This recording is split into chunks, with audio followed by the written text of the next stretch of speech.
L'hôpital de Decazeville est un exemple de structure de proximité. Même si l'établissement a perdu sa maternité, les services restants proposent de nombreux soins pour les patients. Si cet hôpital existe encore dans cette zone rurale, c'est que l'ensemble de la population s'est battue pour le sauver. La question, c'est la mobilisation. La mobilisation, pas que les personnels, parce que quand on est en grève à l'hôpital, on peut porter un badge pendant des mois.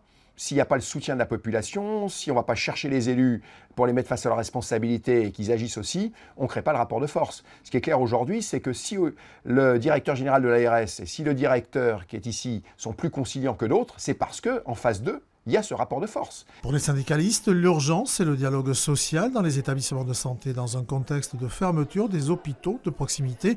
Un climat d'ébullition depuis des semaines, en particulier les urgences.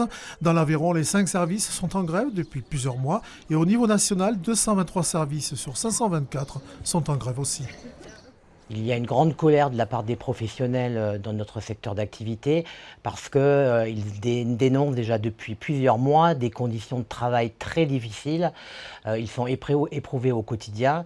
Ils ont aujourd'hui le sentiment de ne pas être entendus par ce gouvernement. Pour les syndicalistes, il faut repenser l'aménagement du territoire dans le domaine de la santé. Il manque juste une volonté politique qui aille dans le sens du service public, ce qui ne semble pas être le cas. C'est une politique qui est complètement organisée, même si ils ne l'assument pas en parole, parce qu'ils savent très bien que ça provoquerait des réactions très virulentes du côté de la population, mais au fil du temps, on voit bien que leur logique, c'est la destruction des services publics et ouvrir le marché de la santé au privé.